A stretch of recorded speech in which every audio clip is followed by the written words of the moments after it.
Oke,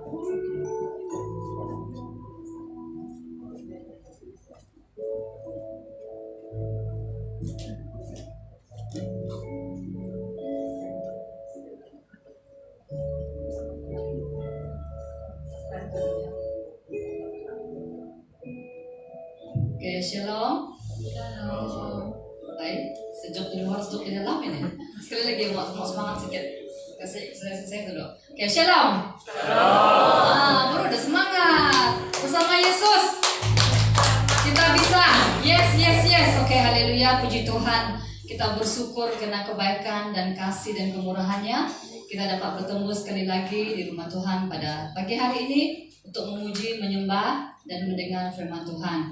Dan saya harap jemaat yang hadir pada pagi hari ini semuanya sehat-sehat, dalam keadaan yang baik, dalam keadaan yang penuh dengan sukacita, karena kita rindu untuk datang ke hadirat Tuhan dengan lebih dalam dan lebih dalam lagi. Ada amin? Oke, buat jemaat yang pertama kali datang, kami sangat mengalukan kedatangan kita di tempat ini. Selamat bersekutu bersama dengan kita jemaat di Pohon Batu. Dikiranya kehadiran kita di tempat ini, kita diberkati, bahkan semua kita menjadi berkat dimanapun kita berada. Dan sebelum kita masuk dalam doa pembukaan ataupun doa syafaat kita pada pagi hari ini, mari kita berdiam sejenak di hadapan Tuhan. Kita mengingatkan kasih Tuhan yang begitu baik dalam hidup kita. Kita akan bersama-sama mengangkat doa-doa syafaat kita pada pagi hari ini ke hadirat Tuhan. Apapun yang terbeban dalam hati kita, apapun setiap persoalan yang ada dalam hati kita, kita mengangkat semua itu ke lantungan Tuhan pada pagi hari ini. Kita bersyukur karena kasih Tuhan, kita dapat bernafas pada hari ini. Kita dapat bangun pagi, dapat melihat dunia sekali lagi, semua itu karena kasih Tuhan. Saya selalu hampir setiap pagi ada satu lagu yang saya selalu dengar, bahkan saya selalu nyanyi lagu dia.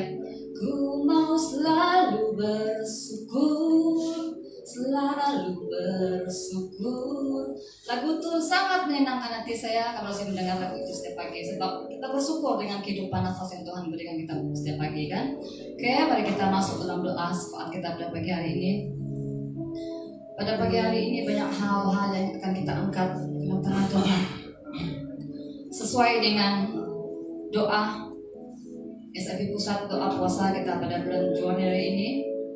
Pada hari ini kita akan mengangkat doa untuk jemaat Tuhan yang dianiaya, oke?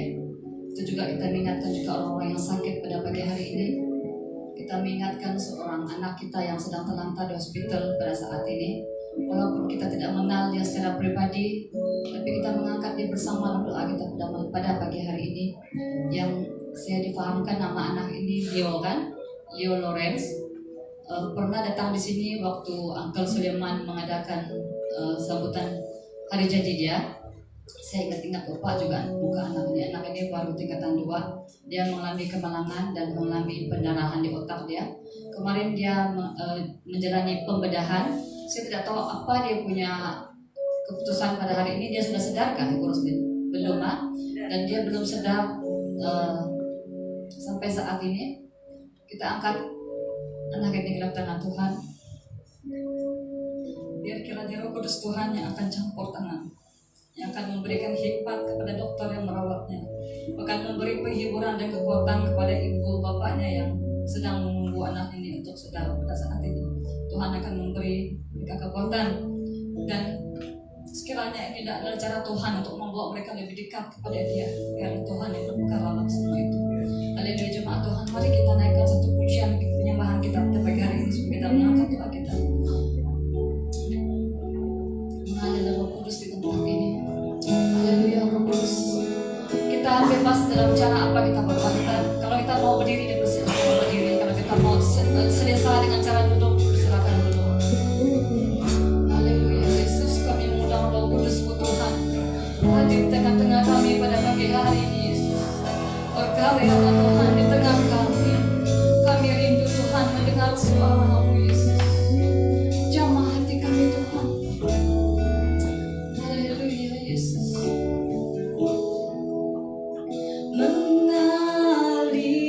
Mengalirlah kuasa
Kami bersyukur Tuhan dengan kesempatan yang ada pada pagi hari ini.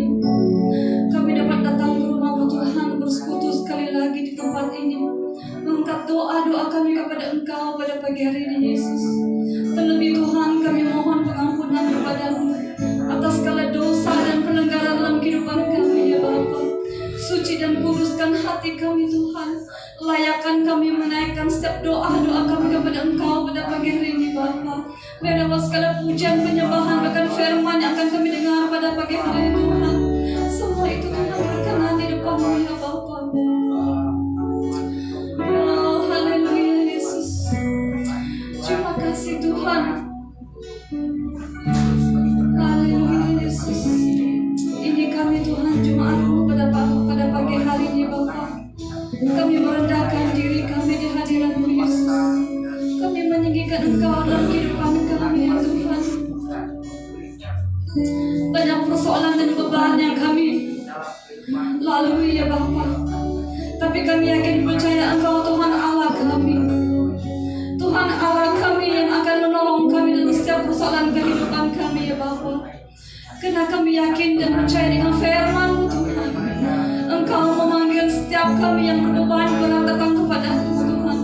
Karena Engkau akan memberikan kelegaan kepada kami. Kami yakin firman-Mu Tuhan. Karena Engkau adalah Gembala yang baik yang membawa kami kepada rumput yang hijau dan menuntun kami ke jalan yang benar ya Bapa. Terima kasih Tuhan. Ajar kami untuk tetap bertumbuh terus dalam Engkau ya Bapa. Seperti ranting-ranting buah anggur yang baik, yang mengeluarkan buah-buah yang baik, yang mengeluarkan hasil yang baik hidup dalam Engkau ya Bapa. Karena kami Tuhan dan yakin percaya Tuhan, apabila kami menjadi ranting yang tidak baik, yang tidak berbuah, kami akan dipotong, akan dibakar dalam api ya Tuhan. Ajar kami kalau kami memiliki kepribadian yang hidup dalam Engkau, hidup menjadi ranting-ranting yang mengeluarkan buah-buah yang baik, yang punya bobok kasih dalam kehidupan kami ya Bapa. Hati yang mengasihi, hati yang mengampuni, Kau taruhkan setiap pribadi kami ya Tuhan. Jika kami ada menyakiti hati sesama kami ya Tuhan, ampuni kami Yesus. Jika sifat kami, perbuatan kami tidak menjadi berkat bagi orang lain, ampuni kami Yesus. Karena hidup kami Tuhan tidak sempurna jika kami tidak memiliki kasih dalam kehidupan kami. Karena itu yang Kau inginkan dalam kehidupan kami sebagai anak-anak-Mu Tuhan. Apabila kami hidup mengasihi, hidup mengampuni, kami yakin dan kami pasti akan bersama-sama melakukan pelayanan di tempat ini dengan penuh kerendahan hati. Karena Engkaulah Tuhan yang satu-satunya layak ditinggikan, yang layak dimuliakan ya Bapa. Haleluya Yesus. Haleluya Roh Kudus. Oh, haleluya Yesus.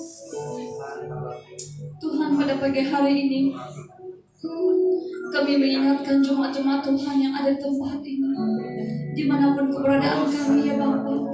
Tuhan yang melawat setiap keluarga-keluarga yang ada di tempat ini, yang dalam kekurangan Tuhan yang akan mencukupkan, yang dalam kesakitan Tuhan yang menyembuhkan, yang dalam kelemahan Tuhan yang menguatkan. Karena Engkau Tuhan Allah kami, tabib yang ajaib, yang tidak pernah berubah kuasa-Mu Tuhan dahulu sekarang selama-lamanya. Tuhan, pada pagi hari ini kami menyerahkan jemaat Tuhan di tempat ini, dari anak kami yang kecil hingga kami yang dewasa dalam tangan Tuhan. Bahkan setiap organisasi yang ada di gereja-Mu Tuhan, setiap pelayanan yang ada di gereja-Mu Tuhan, Engkau mampukan kami Tuhan untuk menjalankan tugas kami dengan penuh kerendahan hati ya Bapa. Semuanya itu hanya untuk memuliakan Engkau ya Bapa. Dan diri kami yang direndahkan hanya Yesus yang tinggi yang dimuliakan dalam kehidupan kami. Apapun yang kami rencanakan Tuhan di gereja-Mu Bapa, apapun yang kami ingin lakukan di tempat ini, terlebih dahulu kami mengundang Roh Kudus Tuhan yang campur tangan. Apapun program-program yang kami rencanakan, baik itu program akan amal yang ingin kami adakan di tempat ini untuk mencari dana untuk pembangunannya Bapa, kami serahkan semua ke tangan Engkau terlebih dahulu. Kami serahkan setiap wira-wira kami yang menjalankan perencanaan ini tentang Bapa. Berikan mereka hikmat untuk melaksanakan semuanya dengan baik, agar semua itu Tuhan kami lakukan dengan penuh kerendahan hati, hanya untuk mencari kemuliaan untuk Yesus, bukan untuk diri dan pribadi kami. Tuhan, persiapkan kami sesuai menurut kehendak-Mu Yesus. Biarlah kehendak-Mu terjadi dalam kehidupan kami, bukan kehendak manusiawi kami, tapi kehendak Yesus yang terjadi. Dalam hal yang terkecil sekalipun, bahkan hal yang besar yang ingin kami lakukan, kami angkat, kami serahkan semua itu dalam tangan Tuhan. Engkau yang berkarya, Engkau yang akan campur tangan dari awal hingga akhir ya Bapa. Biar semua segala sesuatu yang kami rencanakan di tempat ini berhasil sesuai menurut kehendak-Mu Yesus. Juga Tuhan, kami mengingatkan proses pembangunan yang ada di tempat ini yang sedang berjalan. Kami serahkan semua dalam tangan-Mu Yesus. Kami yakin percaya Tuhan, Engkau melihat semuanya itu. Dan kami yakin dan percaya Tuhan, Engkau punya masa dan waktu yang tersendiri dalam segala hal ini Bapa. Ajar kami sebagai anak-anak-Mu Tuhan tetap setia mengandalkan Engkau, setia mendoakan perkara ini ya Bapa. Karena kami yakin percaya Yesus, apabila kami mencari kerajaan dan kebenaran Engkau terlebih dahulu Tuhan, maka segala sesuatu yang lain itu akan ditambahkan kepada kami. Apabila kami yakin dan percaya dan hidup menurut kehendak-Mu Tuhan, kami yakin percaya Yesus, karena sesuatu yang kami perlukan akan disediakan bagi kehidupan kami. Haleluya Yesus. Apapun usaha kami untuk mencari dana untuk pembangunan ini Bapa, baik itu melalui janji iman, melalui apa sekalipun yang kami lakukan Tuhan, Yesus yang akan campur tangan yang menggerakkan setiap hati kami di tempat ini, agar kami dapat membantu dalam proses ini Tuhan dengan penuh kerendahan hati, bahkan dengan penuh sukacita. Bahwa kami yakin percaya Tuhan, Kau pasti akan menjamah setiap hati-hati orang kaya di luar sana juga Tuhan. Akan mau berkat-berkat di tempat ini, dan berkat-berkat daripada Yesus akan tercurah di tempat ini. Untuk kesehatan jemaat di tempat ini, untuk kebajikan jemaat di tempat ini. Kami bersyukur Tuhan, karena Engkau telah memilih kami sebagai anak-anak-Mu Tuhan. Kami berada di tempat ini bukan karena kehendak kami, tapi kami yakin Tuhan, Engkau merencanakan sesuatu bagi setiap pribadi kami di tempat ini ya Bapa. Haleluya Yesus. Haleluya Yesus. Haleluya Yesus. Oh, haleluya Yesus. Tuhan, kami mengingatkan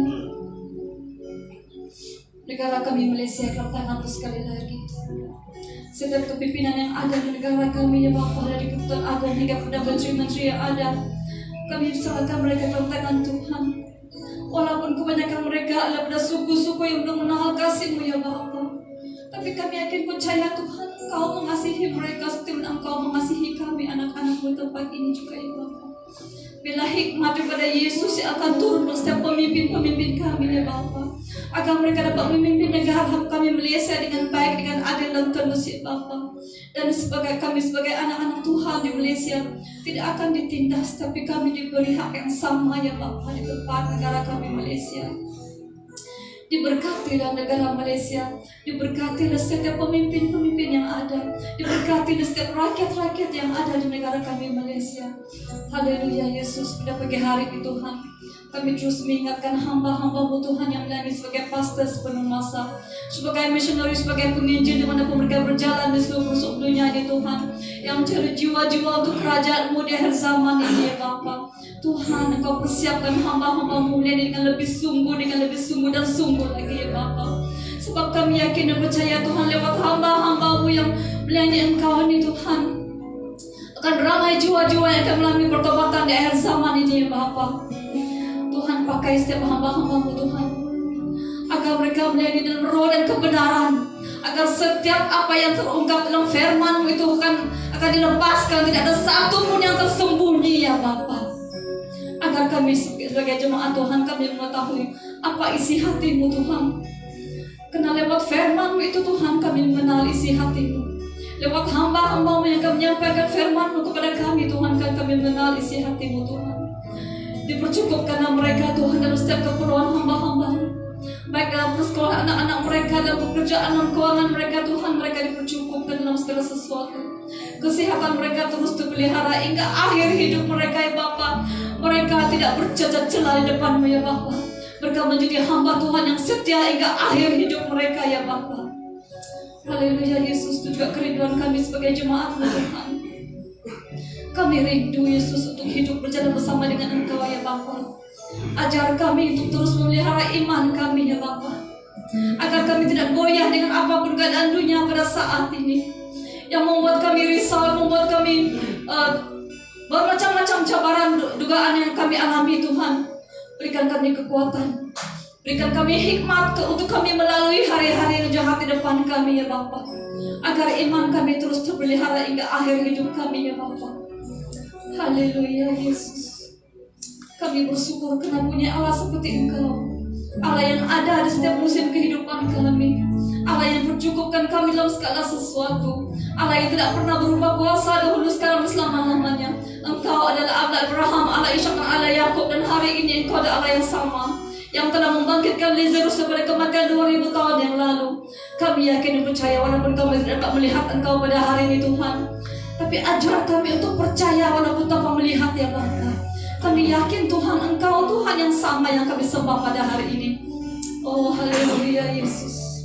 Engkau adalah tabib yang ajaib, tabib yang menyembuhkan, tabib yang menyegarkan tubuh-tubuh dan tulang-tulang kami.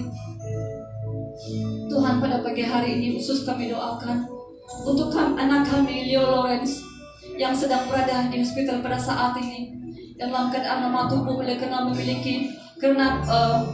terlibat dalam kemalangan jalan raya hingga mengakibatkan perdarahan dalam otak anak ini ya Bapa. Walaupun kami tidak dapat melihat dia secara kasar dengan mata kasar kami kirimkan doa kami bersama pada pagi hari ini pada hadirat-Mu ya Bapa. Kami mengundang tangan-Mu ya Bapa, tangan-Mu yang berkuasa, tangan-Mu yang berdaulat atas segalanya Tuhan. Kami kelelakan kesembuhan terjadi buat anak ini, mukjizat-Mu terjadi bagi anak ini ya Tuhan. Kami mohon belas kasihan daripada-Mu Tuhan buat anak ini ya Bapa, anak yang masih kecil yang belum menikmati kehidupannya lagi sepenuhnya. Haleluya Yesus. Ya Allah, kehendak-Mu terjadi sesuai kehendak-Mu ya Bapa. Haleluya Yesus.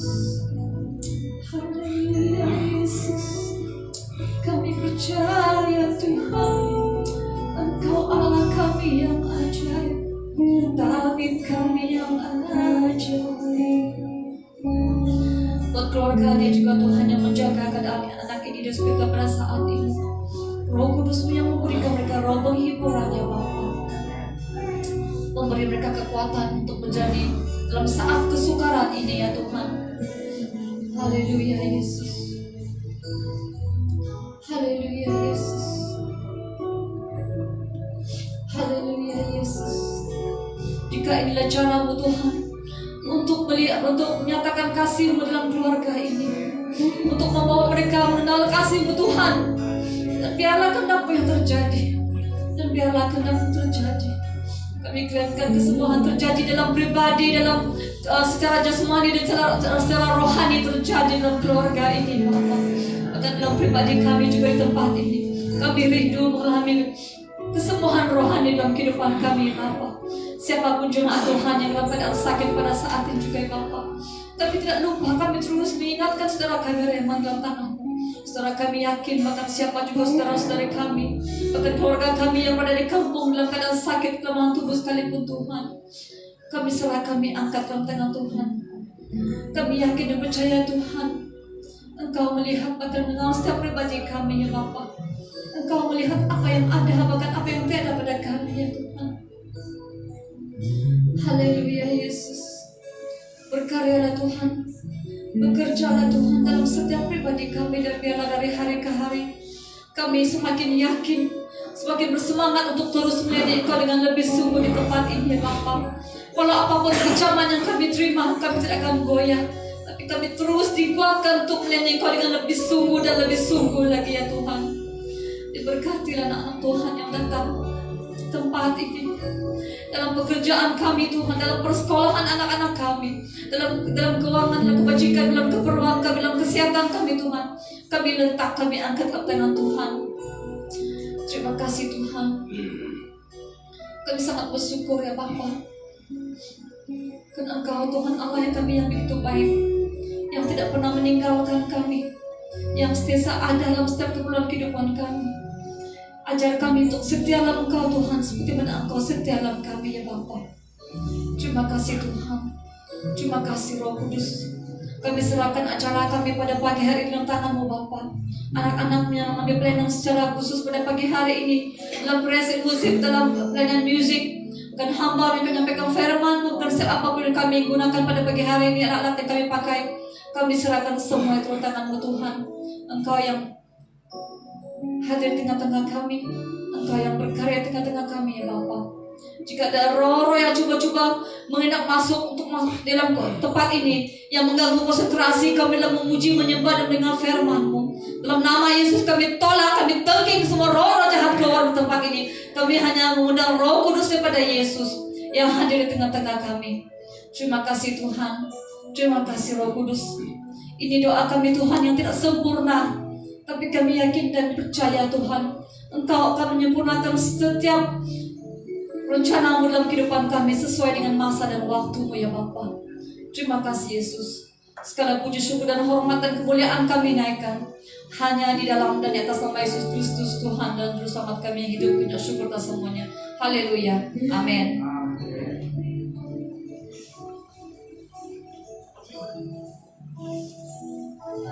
Masa dan tempat saya berikan untuk anak kita yang membawa kita dalam pembacaan ayat. Anak-anak kita dari KV.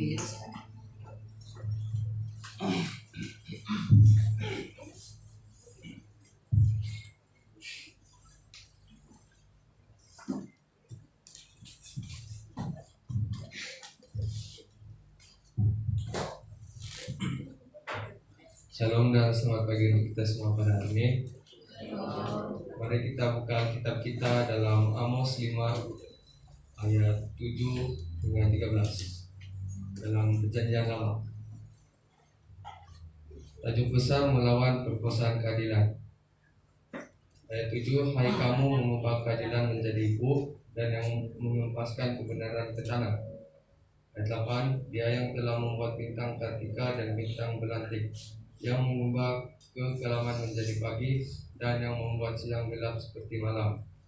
Dia yang memanggil air laut dan mencurahkannya ke atas permukaan bumi, Tuhan itulah namanya.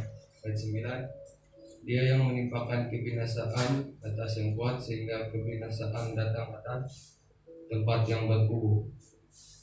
Mereka benci kepada yang memberi teguran di pintu gerbang, dan mereka benci kepada yang berkata dengan tulus ikhlas.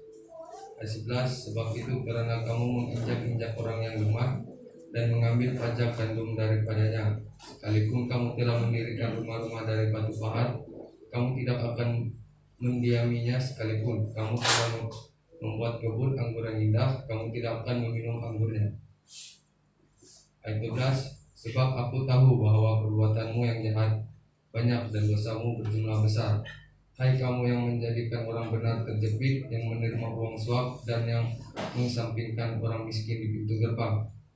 Ayat terakhir, sebab itu orang yang berakal budi akan berdiam diri pada waktu itu, karena waktu itu adalah waktu yang jahat.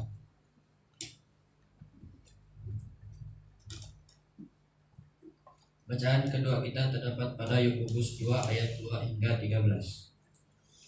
Sebab jika ada seorang masuk ke dalam kumpulanmu dengan memakai cincin emas dan memakai pakaian indah, dan datang juga seorang miskin ke situ dengan memakai pakaian buruk, dan kamu menghormati orang yang berpakaian indah itu dan berkata kepadanya, silakan Tuhan duduk di tempat yang baik ini, sedangkan kepada orang yang miskin itu kamu berkata, berdirilah di sana atau duduklah di lantai ini dekat dengan tumpuan kakiku. Bukankah kamu telah membuat perbedaan di dalam hatimu dan bertindak sebagai hakim dan berpikiran yang jahat? Dengarkanlah, hai saudara-saudara yang kukasihi. Bukankah Allah memilih orang-orang dianggap miskin oleh dunia ini untuk menjadi kaya dalam iman dan menjadi ahli waris kerajaan yang telah dijanjikannya kepada barang siapa yang mengasihi Dia?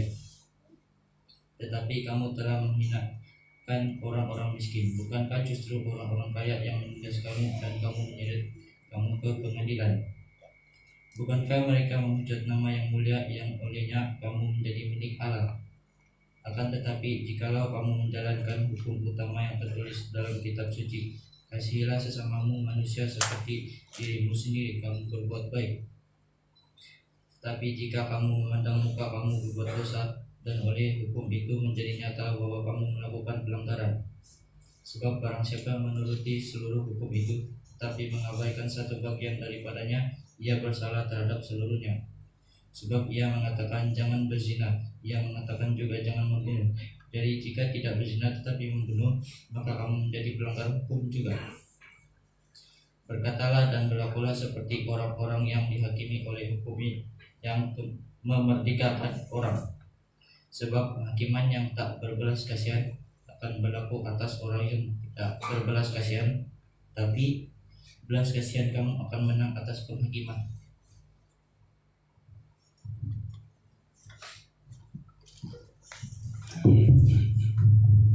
Oke, terima kasih untuk anak kita dari KV. Masih malu-malu lagi kan? Nanti kita suruh dalam persaksian lagi, boleh kan? Oke, jemaat Tuhan yang baru sampai, selamat datang beribadah sekali lagi untuk kita semua.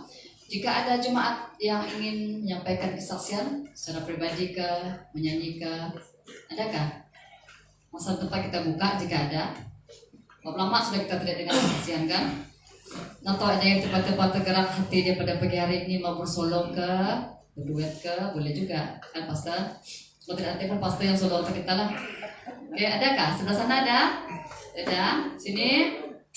Ada? Siapa ya kalau mata nyanyi silakan baik. Nanti ya nyanyi ya.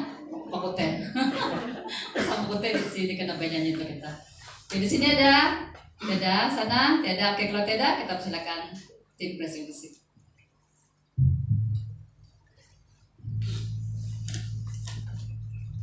Oke, terima kasih. Shalom. Kita mempersiapkan diri kita kepada Tuhan.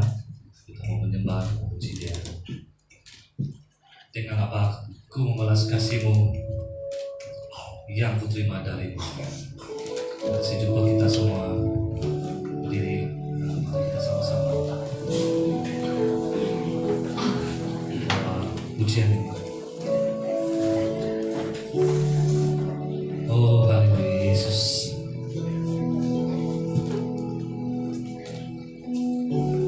Dengan apa ku membalas kasih-Mu, haleluya, yang ku terima dari-Mu.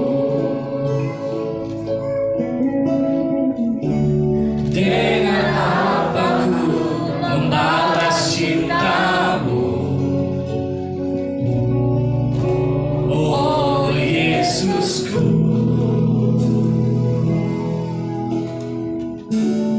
Dengan apa ku membalas kasih-Mu,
Haleluya, haleluya, amin.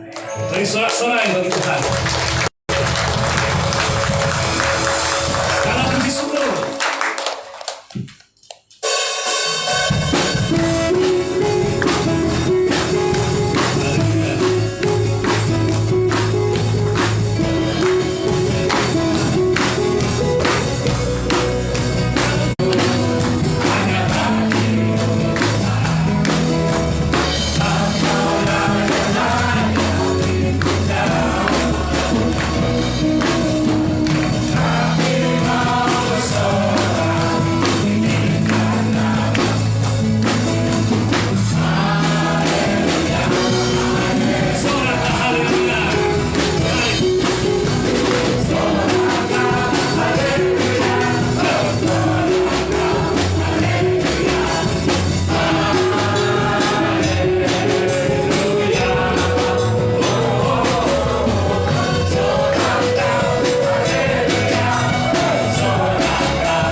penolong yang selalu setia.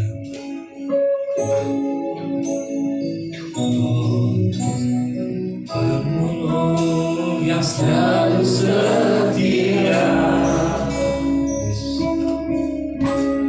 memenuhi keperluanku. Tak pernah Dia mengecewakan. Yesusku tak pernah gagal. Segala perkara dapat ku tanggung di dalam Dia yang memberi kekuatan. Yesus penolong dan sahabat, tetap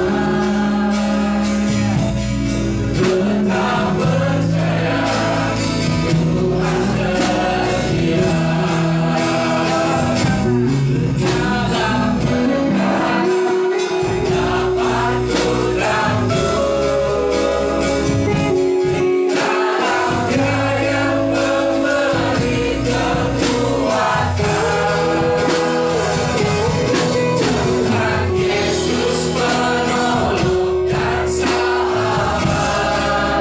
setia. Dalam perkara dapat ku tanggung di dalam Dia yang memberi kekuatan. Tuhan Yesus penolong dan sahabat, tetap percaya Tuhan setia. Segala perkara dapat ku tanggung di dalam Dia yang memberi kekuatan. Yesus penolong dan sahabat, tetap percaya Tuhan setia. Tetap percaya Tuhan setia. Tetap percaya dapat ku tanggung di dalam Dia yang memberi kekuatan. Doa kita. Tuhan Yesus penolong dan sahabat, tetap percaya Tuhan setia. Ini doa kita. Segala perkara dapat ku tanggung. Amin Tuhan. Di dalam Dia yang memberi kekuatan. Tuhan Yesus penolong dan sahabat. Amin. Tetap percaya Tuhan setia. Ini doa hati kita. Tetap percaya. Tetap percaya Tuhan setia. Tetap percaya Tuhan setia. Haleluya Tuhan, haleluya Bapa, kami bersyukur kepadamu. Kami punya pertolongan yang luar biasa hanya daripada Tuhan Yesus Kristus. Kami ya Tuhan sebagai gereja-Mu, bila Tuhan perkenankan kami pagi hari ini Tuhan, karena kami percaya bukan saja Engkau Tuhan, tetapi sebagai penolong dan sahabat kami. Haleluya. Tuhan pasti memberi kekuatan kepada kami. Bagi kami yang dalam kelemahan ya Tuhan, Engkau memberikan kekuatan Dengan tangan Tuhan Yesus yang terpaku mengangkat segala kelemahan kami. Dengan kuasa-Mu Tuhan yang tidak pernah berubah, pasti memberkati hidup kami Tuhan. Walau dalam segala apapun keadaan hidup kami mengingati bahwa pengorbanan Tuhan begitu luar biasa, dahsyat dan ajaib. Haleluya Tuhan. Kami imani firman Tuhan pagi hari ini kiranya memberkati hidup kami, membuatkan kami Tuhan hidup di dalam Engkau. Terima kasih Bapa. Terpujilah Tuhan pada pagi hari ini. Di dalam nama Yesus kami sambut berkat firman-Mu. Yang percaya katakan amin. Amin. Terima kasih jemaat Tuhan, dipersilakan duduk. Dengan kata pujian penyembahan kita pagi hari ini, saya mendapat kekuatan bila kita dalam keadaan yang sukar atau dalam kesulitan-kesulitan kita hadapi. Kalau kita berhadapan dengan orang, mungkin itu hanya dia memberi satu hal yang membayangkan adalah kita tetap kuat di dalam Tuhan. Pagi hari ini, shalom dan selamat beribadah di tempat ini. Ini bukan kebetulan, ini bukan suatu kebiasaan, justru menjadi satu penyembahan kita kepada Tuhan. Maaf, sebenarnya remote control lupa.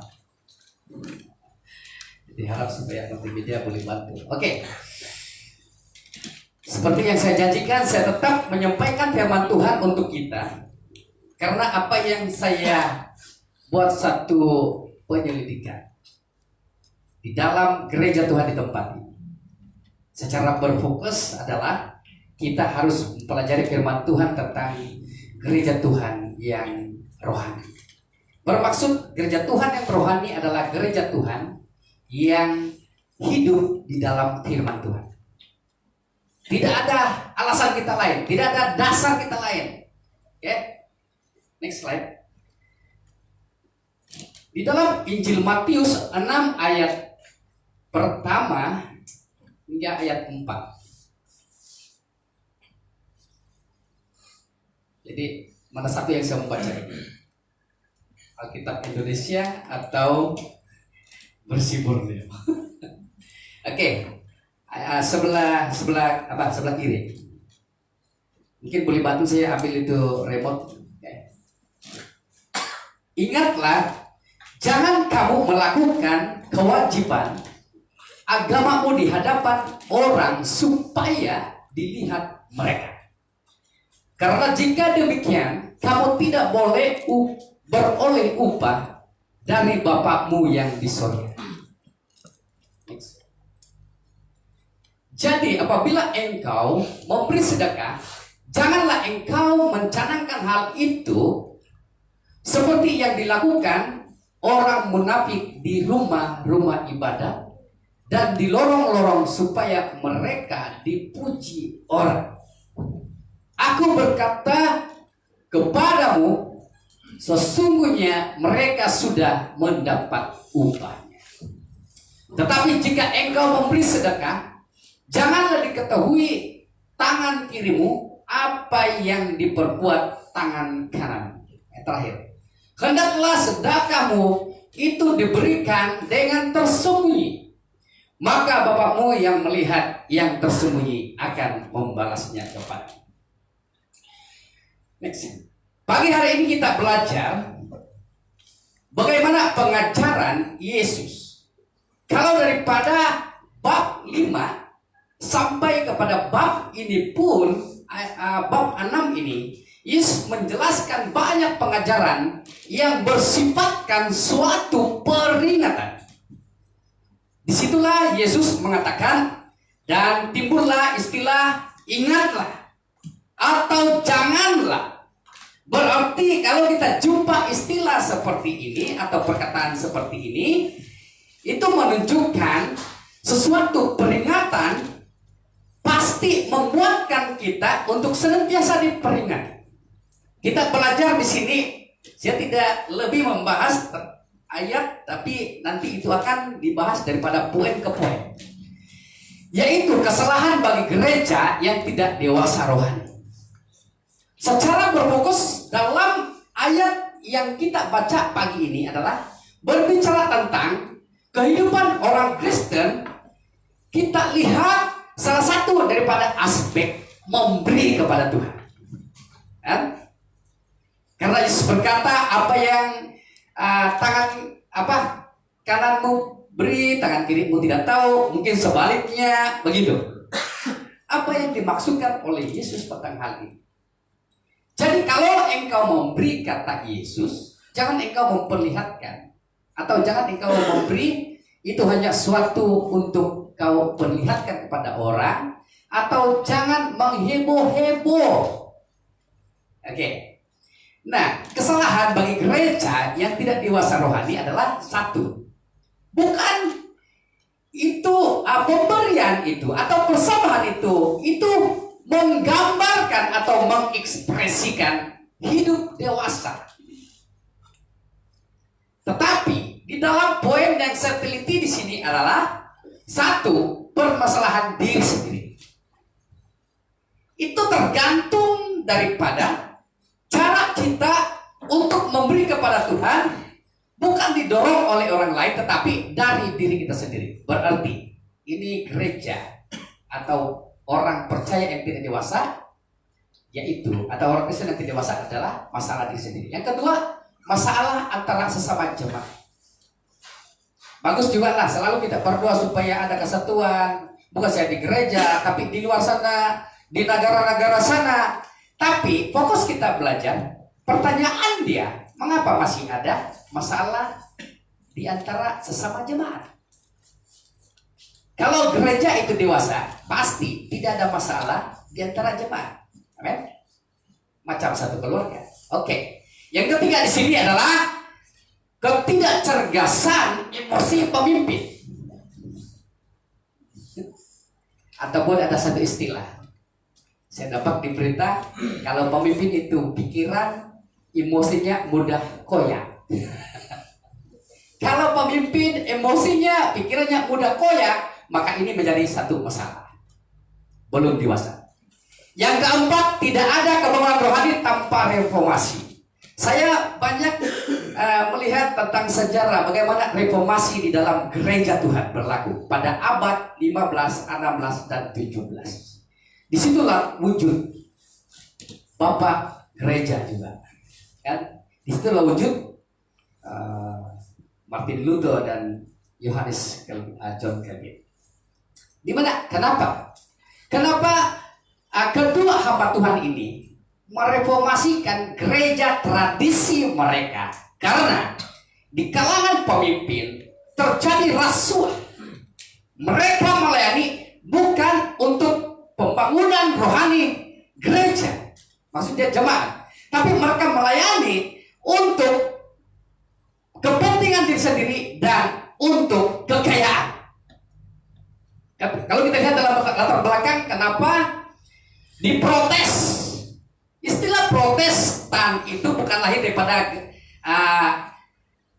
istilah atau bahasa luar asing, tetapi istilah protes itu adalah memprotes, mengkritisi apa yang berlaku dalam doktrin yang dibawa oleh pemimpin gereja pada masa itu. Mereka tidak lagi mengajar Yesus. Mereka tidak mengajar lagi tentang keselamatan orang yang percaya Yesus. Tapi pemimpin pada ketika itu mereka mengajar tentang uang. Mereka mengajar, bukan mengejar. Itu kedua. Mereka mengajar tentang kekayaan. Berarti disitulah timbul ada istilah teologi kemakmuran. Nah, bila saya melihat kenapa itu terjadi, karena hamba Tuhan ini mereka tidak bersetuju. Saya sendiri pun tidak bersetuju kalau dalam gereja Tuhan lebih fokus mengajar kepada kekayaan atau kepentingan diri atau dalam bentuk rasuah. Berarti bukan pada zaman sekarang saja timbul rasuah. Di gereja pada abad ke-15-16 pun sudah timbul ada tidak boleh matang dalam hal ini. Kalau gereja sendiri yang mempelopori apa? Memperkenalkan rasuah ini. Pertanyaan saya atau pertanyaan kita, bagaimana mereka boleh berkembang? Sudah tentunya kita mendengar hari ini gereja yang megah, gereja yang besar, tapi orang dia paling 10 orang. Bagaimana itu? Ini permasalahan. Oke. Jadi begitulah gereja yang tidak dewasa, tidak ada transformasi, apalagi reformasi. Yang kelima di sini adalah pemberontakan terjadi diakibatkan kediktatoran. Dengan perkataan lain, diktator ini adalah pemimpin kuku besi. Cara kepemimpinannya kuku besi, alias pakai kuasa veto. Jadi saudara, kalau ada ini dalam gereja Tuhan, saya katakan pagi ini sebagai hamba Tuhan, gereja itu tidak dewasa. Sebab tidak lagi mengajarkan Yesus. Tidak lagi mengajarkan Yesus sebagai sumber segala berkat.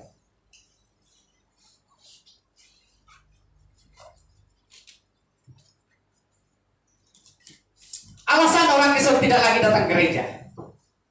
Sebelum saya bagi poin-poin ini, apa alasan orang Kristen yang tidak datang ke gereja? Satu, dia punya pastor, kan? Salah satu penyebab. Betul kan? Halo. Oke, pastor dia kurang teologi kah ataupun lebih teologi kah? Begitu. Ada pemikiran begitu? Ataupun kalau kita lihat tadi, kan masalah diri sendiri. Sudah tentu. Masalah sesama. Juga mungkin pemimpin. Alasan, oke. Apa alasan orang Kristen tidak lagi datang ke gereja? Yang pertama, tidak lagi mempunyai pikiran logik. Keliru. Dan saya katakan bahwa mengapa gereja Tuhan tidak dewasa di kalangan pemimpin, di kalangan jemaah atau komuniti gereja itu sudah keliru dengan pengajaran seperti yang diprotes oleh hamba Tuhan tadi. Mengapa kita di gereja ajar yang lain? Kenapa kita tidak ajar Yesus? Betul kan? Kalau kita ajar yang lain, bagus, buang itu Alkitab. Siapa orang-orang profesional kita? Orang-orang yang cendekiawan, yang berilmu, patut mengajar. Ya kan? Oke, ini di dalam Yohanes 14. Karena pikiran orang Kristen hari ini tidak lagi mengakui, tidak lagi berpikir logik Yesus itu adalah jalan dan kebenaran dan hidup. Pertanyaan saya, jadi kalau pikiran kita tidak logik, siapa lagi yang kita mau percaya? Kedua, oke sorry. Ada apa yang ada dalam pemikiran kita? Mungkin kita berkata, sikap saya terhadap ajaran agama. Apalagi? Respon saya ketika mendengar ajaran. Apakah saya percaya kepada agama saya? Alkitab menjelaskan agama tidak menjaminkan keselamatan. Iya betul. Tetapi melalui agama itu kita percaya kepada Yesus. Dan Yesus itu adalah agama kita. Tuhan kita. Tidak ada alasan kita lagi untuk beralih bahwa dasar iman kita itu adalah diajarkan tentang Yesus. Beberapa pandangan di sini. Ada dua pandangan yang saya ambil dalam bagian ini. Pandangan berarti ada orang Kristen tidak datang ke gereja karena pikiran sudah tidak logik, bahkan pikiran sudah kacau. Oke? Tidak ada kebenaran mutlak yang dapat mentakrifkan reality. Ini sesuatu yang berbicara tentang relatif, itu berarti tidak benar, tidak salah. Berarti saya rumuskan dalam bagian pertama ini adalah orang Kristen sendiri tidak datang ke gereja karena 50-50 dia imani Yesus. Maaf, saya bukan ahli penilai. Saya bukan ahli pengukur. Oh, ini label rohani kamu, ini label rohani kamu. Tetapi ayat ini secara relatif bahwa masih ramai orang percaya, orang Kristen yang berkata, betulkah itu? Tidakkah itu? Di situ kekeliruan. Apa ini? Pemikiran secara tidak logik. Yang kedua, memang ada realiti mutlak dan piawaian yang mendefinisikan apa yang benar dan salah. Ini berbicara tentang tindakan atau perbuatan yang menentukan kita. Dalam arti kata lain, Yesus berkata iman menyelamatkan, dan Paulus menyebut itu bukan saja kita diselamatkan dengan perbuatan baik, tetapi dengan iman. Justru orang percaya juga haruslah menjadi bersikap atau memiliki perbuatan yang baik. Nah, ini sudah terlihat dalam sejarah gereja pada abad 15, 16. Mengapa? Karena rasuah itu dimulai di dalam gereja. Karena kepentingan diri sendiri itu dimulai daripada gereja. Lalu bagaimana kita mengajar Yesus? Ini menunjukkan dalam tanda kutip ketumpulan iman orang Kristen hari ini. Sebab tidak lagi mengajar Yesus, tapi kejar uang, kejar kekayaan. Itu berarti bukan saya berkata salah bila kita kaya, tidak. Salah kita beruang, bukan beruang. Tidak salah. Tetapi yang salahnya bagaimana kita mengaplikasikan sesuatu yang ada di dalam yang kita miliki atau di dalam diri kita itu, sama ada kita lakukan untuk Tuhan atau untuk diri sendiri. Boleh paham? Oke. Yang kedua, alasan orang Kristen tidak lagi datang ke gereja karena mungkin kita membayangkan gereja sempit lah begitu kan. Kalau gereja kita penuh lagi nih, boleh duduk di depan, tidak ada masalah, tidak ada yang marah, betul kan tidak? Kalau gereja kita penuh lagi, ya kasih keluar di kursi. Kenapa diorang bukan pakai kursi, gimana? Kan? Betul kan? Oke, itu bukan satu alasan kan? Alasan di sini adalah masih ada yang lemah dan penakut. Kalau kamu ikuti profil saya itu WhatsApp, jadilah orang pemberani melayani Tuhan. Kenapa? Itu moto saya. Bukan motosikal ya, itu adalah moto dalam pelayanan saya. Karena ramai orang Kristen, termasuk orang Tuhan, tidak berani menyampaikan sesuatu dari Tuhan, sesuatu dari Alkitab. Jadi ini masalah gereja yang tidak dewasa dan berkata lagi tidak lagi datang ke gereja karena banyak yang lemah dan takut. Oke? Mengapa orang Kristen harus jadi seorang pemberani?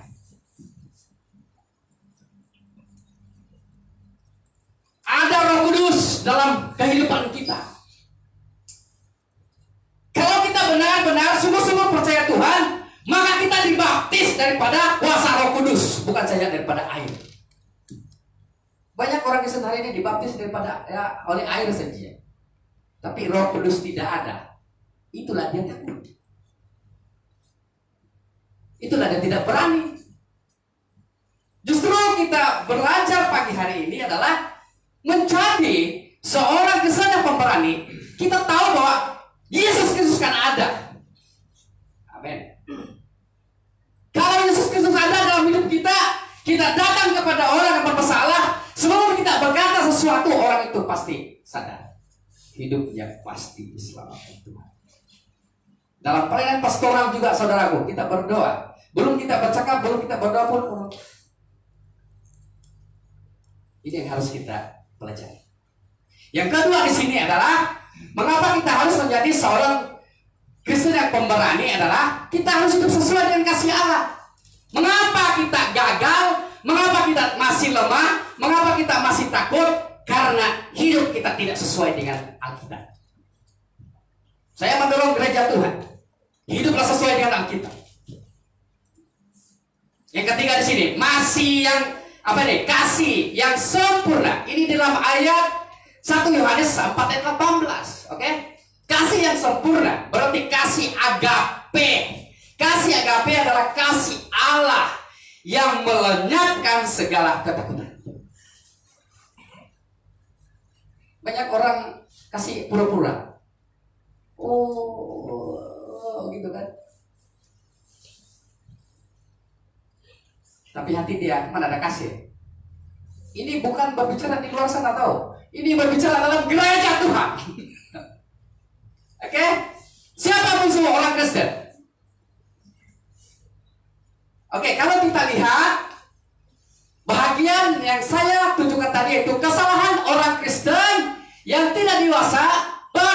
Hal kedua, karena tidak lagi apa ini memusuhi sesamanya. Wah, bila saya lihat ini siapa musuh orang Kristen? Di gereja Tuhan masih ada permusuhan. Kenapa? Karena Yesus tidak ada dalam hatimu. Musuh orang Kristen adalah iblis. Boleh paham? Walhal demikian, mulai hari ini belajar. Musuh kita satu-satunya hanya iblis.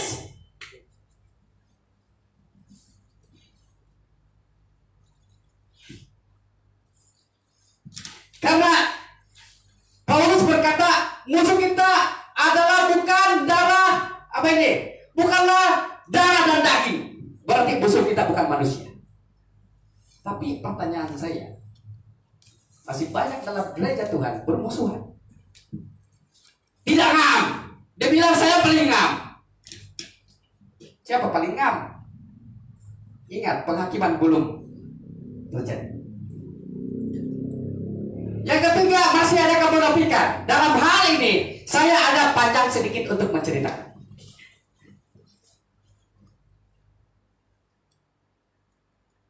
Alasan orang Kristen tidak lagi ke gereja adalah ada kemunafikan.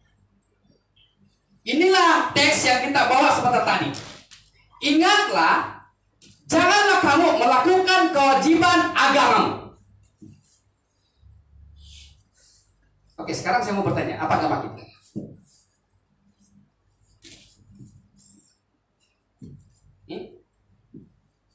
Kristen. Kristen itu apa? Kalau yang bilang lebih tahu daripada pastor, saya mau tahu. Itu Kristen apa? Kristen itu adalah menunjukkan persekutuan orang-orang percaya Kristus. Jadi agama kita adalah Kristen. Mereka adalah kumpulan orang-orang yang menyembah Tuhan.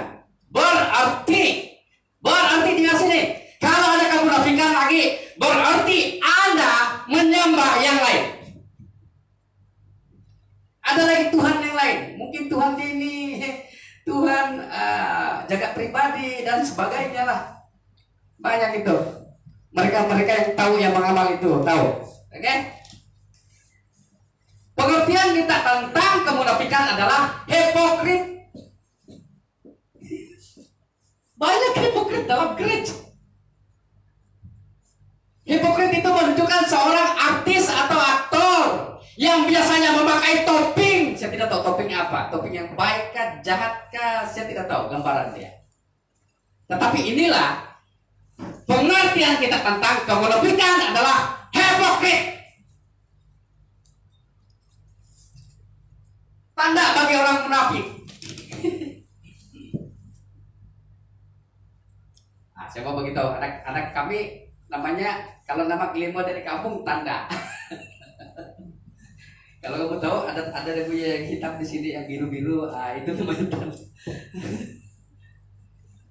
Kalau macam anak twin saudara kita Gilbert, yang satu ada tai lalat, yang satu ada juga mungkin lah, tapi mungkin ada menonjol sedikit tai lalat yang satu. Itu beza dia, kan?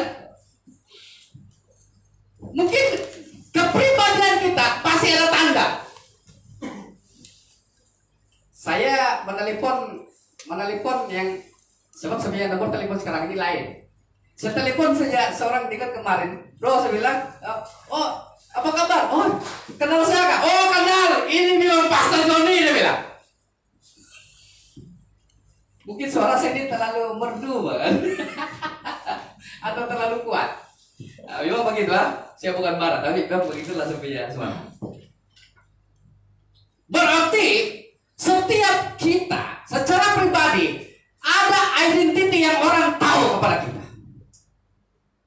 Jadi berbicara kepada gereja yang dewasa adalah bagaimana atau apakah tanda bagi orang munafik. Kita belajar. Satu, melakukan sesuatu supaya dilihat orang. Itu yang kita baca tadi.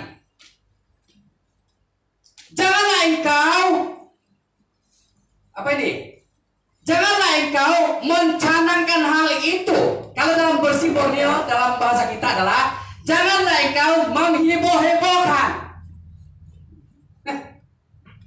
Oke, hal itu.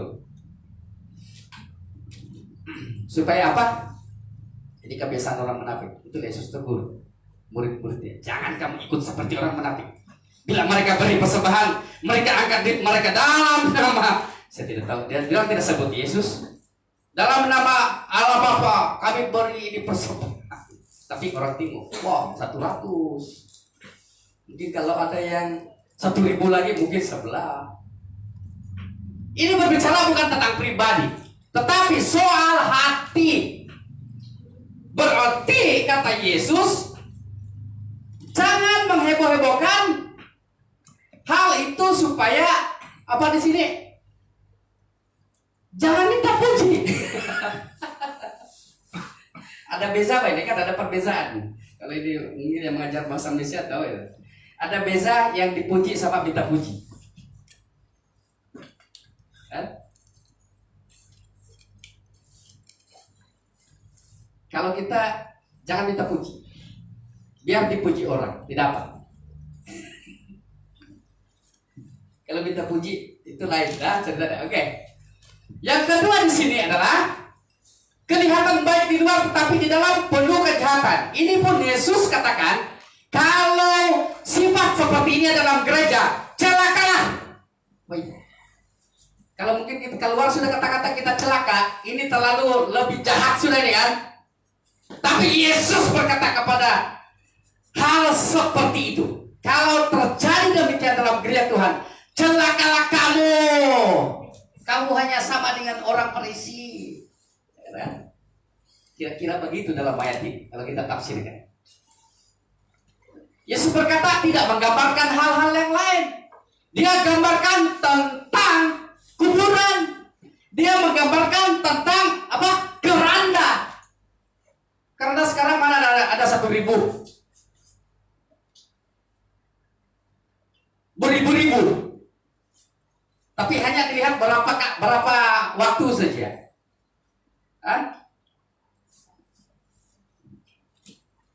Jadi jangan kita seperti itu. Jangan kita seperti keranda. Maksudnya sikap munafik. Itu hanya kelihatan sekejap saja di depan Tuhan. Pada akhirnya tidak akan nampak lagi. Sebab neraka adalah hala tuju. Yang ketiga adalah suka melihat kesalahan orang lain tetapi tidak melihat kesalahan sendiri. Ini berbicara tentang selumbar. Selumbar itu dalam pengertian, saya cek di sini adalah berbicara tentang cebisan bulu ayam. Cebisan bulu ayam, baru cebisan dia karena di mata, sakit kan? Tapi Yesus berkata itu pada orang lain, tapi pada dirimu sendiri. Balok itu berbicara tentang kayu balak. Wah, kalau kayu balak itu coba kita bayangkan, tahu berapa kurang lili ya? Jadi ini menggambarkan keadaan sikap kita. Ukuran kita menjadi seorang yang munafik adalah ini.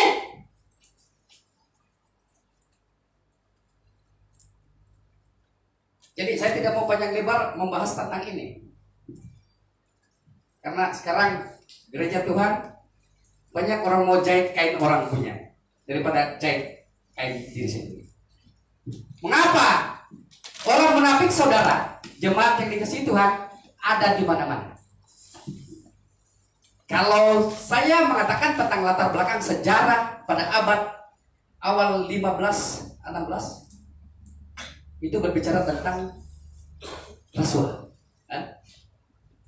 Rasuah itu dikira karena pada waktu itu pemimpin hanya mau supaya mengumpulkan uang. Tujuan mereka itu bukan membangun gereja. Saya lihat di sana, saya perhati, saya amati bahwa mereka mengumpulkan uang adalah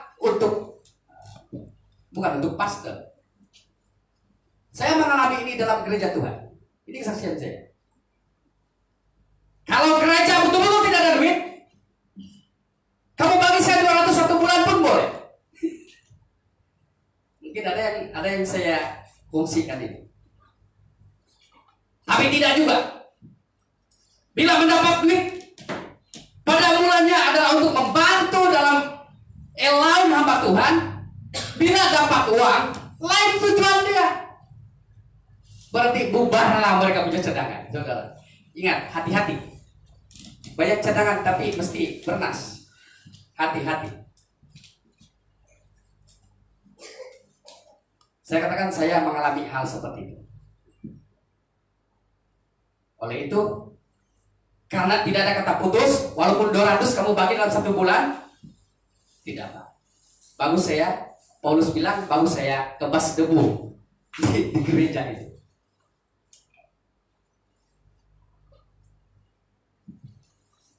Ini yang harus kita pelajari. Berarti orang munafik ada di mana-mana. Jangan kita berpikir kalau tadi dalam gereja sejarah tadi adalah itu membangun di gereja, tetapi berkaitan dengan kita ada di mana-mana. Saudara ada di sekolah, saudara ada di pejabat, saudara ada di laut.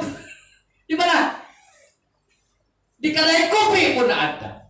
Jadi harus hati-hati. Orang munafik ada di mana-mana. Jangan bergantung kepada sikap orang lain, tapi bergantunglah kepada Tuhan. Gereja yang dewasa adalah bergantung kepada Tuhan. Apa maksudnya? Setiap yang kita lakukan, tanya Tuhan. Tuhan boleh kan nih?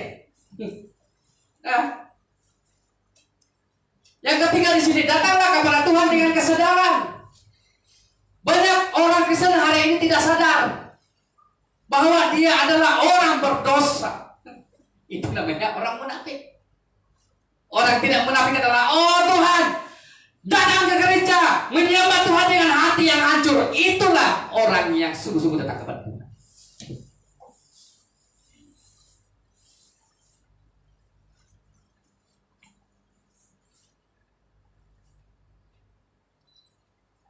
Mungkin banyak di antara kita datang kepada Tuhan membawa hati yang keras.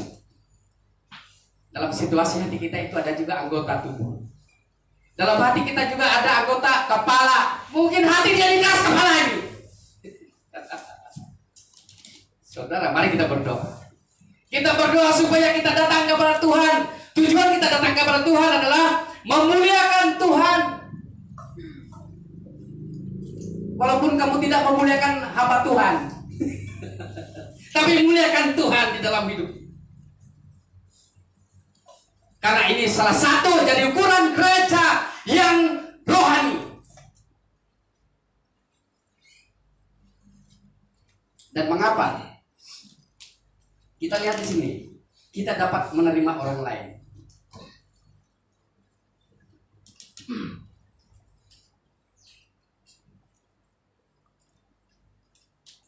Sebenarnya bila saya sedia slide saya lebih 30 lebih. Tapi mungkin saya akan sampaikan hari-hari berikut. Mengapa? Karena hal ini sangat penting. Kita mau supaya kita dipulihkan daripada kemunafikan ini.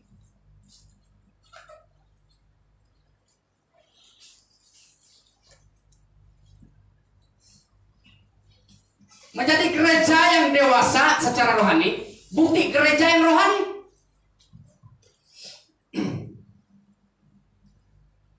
dengan pembahasan awal yang saya bawa untuk kita bersama sebentar tadi adalah kalau gereja itu masih ada permusuhan sesama, perselisihan, pertengkaran, hati tidak senang dengan siapa-siapa, apa arti jadi gereja Tuhan? Apa arti jadi orang percaya?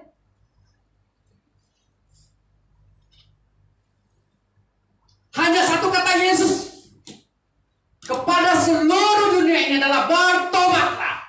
Amin.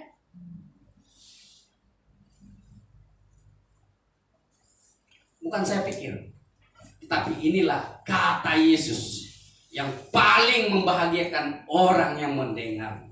Haleluya. Saudara, kita diperingatkan tentang kemunafikan. Karena kemunafikan adalah tanda terburuk dalam gereja Tuhan.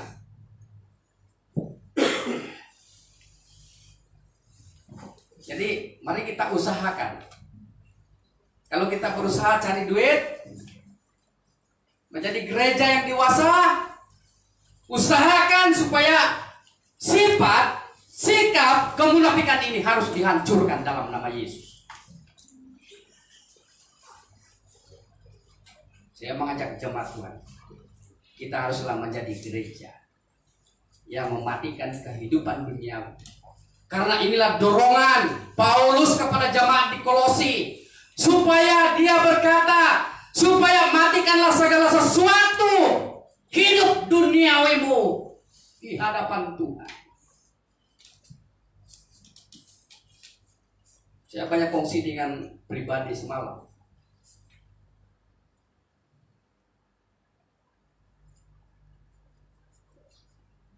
Kalau kita adalah orang yang sungguh-sungguh cari Tuhan, apa keadaan kita, apapun situasi jasmani kita, masa kita, itulah Yesus. Dia memberi pengorbanan terbesar. Pengorbanan dia terbesar termasuklah masa dia, duit dia, keluarga dia, tenaga dia, semua itu adalah kita. Saya harus mengajar ini karena kita harus mencapai KPI Tuhan. Mari kita berdiri bersama. Jadi gereja yang rohani adalah gereja yang menghancurkan, gereja yang menghilangkan, gereja yang menolak kemunafikan. Saya suka membawa lagu sebentar tadi, bantu. Saya pun baru mau hafal ini lagi. Sebagai doa kita, penyerahan kita. Karena mungkin selama ini saudara, kita dalam istilah tercari-cari siapa penolong kita. Tapi hari ini kita ketahui, mungkin kita dibuai oleh keindahan dunia. Tapi hari ini kita memperoleh penolong yang setia di dalam Yesus Kristus. Haleluya. Kalau ada yang berdoa boleh berdoa. Haleluya.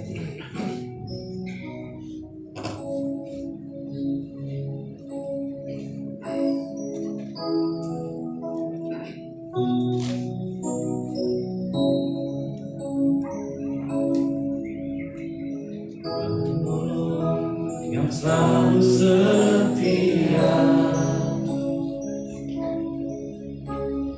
memenuhi keperluanku,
Kita nyanyi sekali lagi.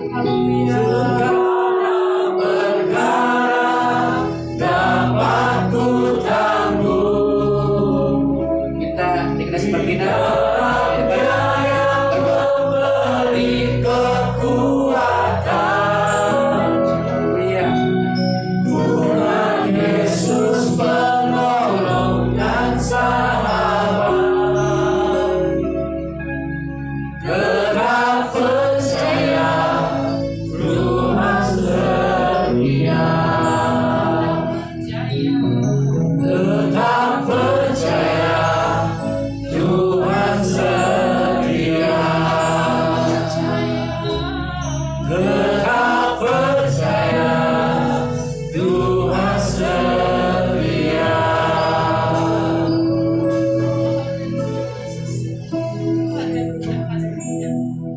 Haleluya, haleluya, haleluya. Jika pada saat ini ya Bapa, kami diperingatkan Tuhan lewat firman-Mu, telinga kami mendengar Bapa di sorga, dan firman-Mu itu Tuhan tetap di hati kami, karena Engkaulah Tuhan kami, Engkaulah sahabat kami, Engkaulah penolong kami. Terima kasih Bapa, terima kasih Yesus, terima kasih Roh Kudus. Oh haleluya, haleluya. Segala pujian, segala hormat, kemuliaan hanya bagi-Mu, Yesus Kristus Allah yang kudus, di mana Tuhan memberikan kami satu hidangan yang sangat-sangat baik untuk kami nikmati pada pagi hari ini ya Bapa.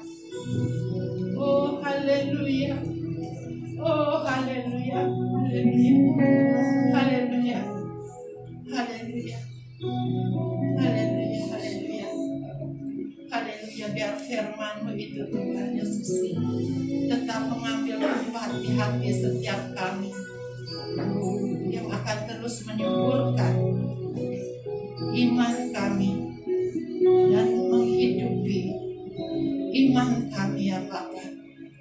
Oh haleluya. Terima kasih Bapa di sorga.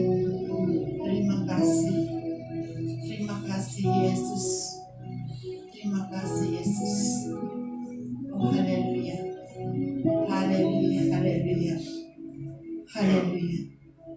Haleluya, kami sambut firman-Mu Tuhan. Kami sambut segala teguran-teguran, peringatan-peringatan, agar kami tetap kuat, tetap bersemangat, dan tetap berjalan di dalam landasan firman-Mu ya Bapa. Mungkin jika selama ini kami bebas memilih cara kami, bebas memilih jalan kami sendiri, tanpa mengandalkan Yesus dalam hidup kami, ampuni kami Bapa. Ampuni kami Yesus, ampuni kami. Oh haleluya. Terima kasih Tuhan, karena sering mengingatkan kami, karena sering menegur kami. Terima kasih Bapa, haleluya. Oh haleluya, haleluya. Karena Tuhan inginkan ketaatan yang mulia, yang kudus, yang benar Tuhan dari kami, agar jemaat Tuhan yang sungguh-sungguh, yang mentaati-Mu dengan sepenuh perisai iman kami, yang senantiasa memagari kami. Haleluya. Terpujilah nama-Mu, Allah yang kudus, Allah yang berdaulat, Allah yang bersejahtera, dan berkat-berkat yang terus mengalir dan mengalir ya Bapa, dalam usaha menjangkau jiwa-jiwa, baik di sekitar ini, baik di Pulau Labuan ini. Oh haleluya. Terima kasih Bapa. Oh haleluya.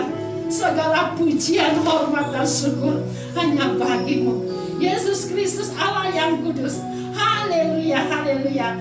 Sama-sama kita katakan amin. Amin. Beri kemuliaan hanya bagi Tuhan kita Yesus Kristus. Kembali kepada pengacara. Info gereja.